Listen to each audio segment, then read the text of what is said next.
আসসালামু আলাইকুম BD sports টিভিতে আপনাকে স্বাগতম। ক্রিকেট ক্যারিয়ার শেষের পথে সাকিব আল হাসানের বিস্তারিত জানতে ভিডিওটি না টেনে সম্পূর্ণ দেখুন। দেশ জুড়ে সারা জাগানো ছাত্র জনতার আন্দোলনে প্রধানমন্ত্রীর পদ থেকে পদত্যাগ করে ভারতে পালিয়ে গেছেন শেখ হাসিনা। সদ্য বিলুপ্ত দ্বাদশ জাতীয় সংসদে আওয়ামী লীগের হয়ে নির্বাচিত প্রতিনিধি ছিলেন ক্রিকেটার সাকিব আল হাসান। দলের পতনের একদিন পরেই কানাডায় খেলতে নেমে লাঞ্ছিত হন সাকিব। এর আগেও ছাত্র আন্দোলনের নীরব থাকায় তোপের মুখে পড়তে হয় এই তারকাকে। একসময় স্লোগান উঠত বাংলাদেশের জান, বাংলাদেশের প্রাণ সাকিব আল হাসান।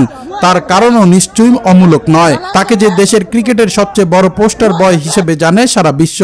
কিন্তু দেশ জুড়ে কোটা সংস্কার আন্দোলনকে কেন্দ্র করে পরিস্থিতি নিয়ে নীরব থাকায় তাকে অনেক সমালোচনার মুখে পড়তে হচ্ছে। সাকিব নীরব থাকলেও বৈষম্য আন্দোলনের শুরু থেকেই সমর্থন দিয়ে গেছেন নাজমুল আবেদিন ফাহিম। তিনি বলেন, সাকিব তার সুযোগ হাতছাড়া করেছে।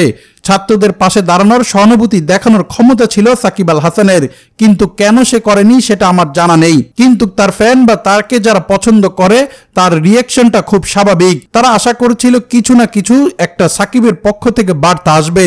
আমার সাথে কোনো কথা হয়নি, তার ক্যারিয়ার এখানেই শেষ হবে কিনা এটাও বলতে পারবো না আমি, এমন কথাই জানাচ্ছিলেন তার কোচ নাজমুল আবেদিন ফাহিম।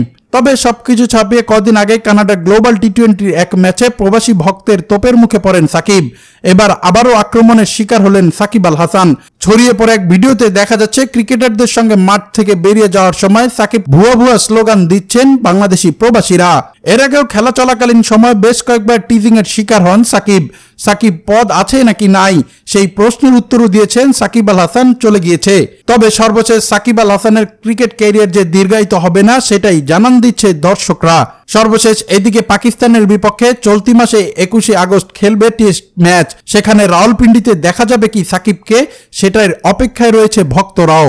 দর্শক, এই ছিল খেলাধুলার আপডেট। পরবর্তী আপডেট সবার আগে পেতে চ্যানেলটি সাবস্ক্রাইব করে সঙ্গেই থাকুন।